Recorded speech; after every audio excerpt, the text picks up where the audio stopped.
આગામી ગણેશોત્સવ અને ઈદે મિલાદને લઈ સુરતના ઉધના પોલીસ સ્ટેશન ખાતે શાંતિ સમિતિની બેઠક યોજાઈ હતી, જેમાં હિન્દુ મુસ્લિમ સમાજના આગેવાનો હાજર રહ્યા હતા. સુરતના ઉધના પોલીસ સ્ટેશન ખાતે શાંતિ સમિતિની બેઠક યોજાઈ હતી, જેમાં આવનાર ગણપતિ અને ઈદે મિલાદુન નબી તહેવાર શાંતિ અને ઉલ્લાસથી ઉજવાય તે માટે મીટિંગ યોજાઈ હતી. શાંતિ સમિતિના સભ્યો તથા ઉધના વિસ્તારમાં રહેતા હિન્દુ મુસ્લિમ સમાજના આગેવાનો સહિત મોટી સંખ્યામાં લોકો શાંતિ સમિતિની મીટિંગમાં હાજર રહ્યા હતા. આજરોજ ઉધના પોલીસ સ્ટેશન ખાતે આગામી બે મુખ્ય તહેવારો કે જેની ઉજવણી સમગ્ર રાષ્ટ્રમાં થાય છે અને સમગ્ર વિશ્વમાં થાય છે એવા ભગવાન ગણપતિજીની સ્થાપનાથી લઈ અને એમના વિસર્જન સુધીના તમામ દિવસો માટેનું, સાથે સાથે પ્રોફેટ મોહમ્મદ સાહેબના જન્મદિવસ ઈદે મિલાદ ઉન નબી આ તહેવારની ઉજવણી પણ થનાર છે.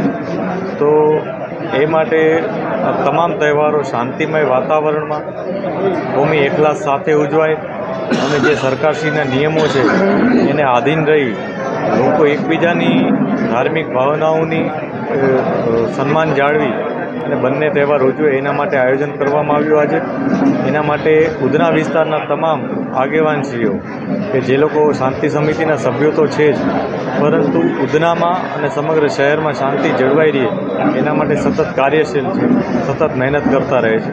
એવા તમામ આગેવાનો, મંડળોના આયોજકો અને તમામ આવ્યા હતા. એ બધા સાથે અમે ચર્ચા કરી અને કઈ રીતના તમામ તહેવારો ઉજવવામાં આવે અને કઈ રીતના કોઈ ઇસ્યુ થાય તો તરત પોલીસનો સંપર્ક કરે એ માટેની ચર્ચા કરવામાં આવી અને તમામે પોતાનો વિશ્વાસ વ્યક્ત કર્યો છે અને જવાબદારી લીધી છે કે તમામ તહેવારો કોમી એકલાસ, શ્રદ્ધાપૂર્વક અને શાંતિમય રીતના ઉજવાશે. Thank you.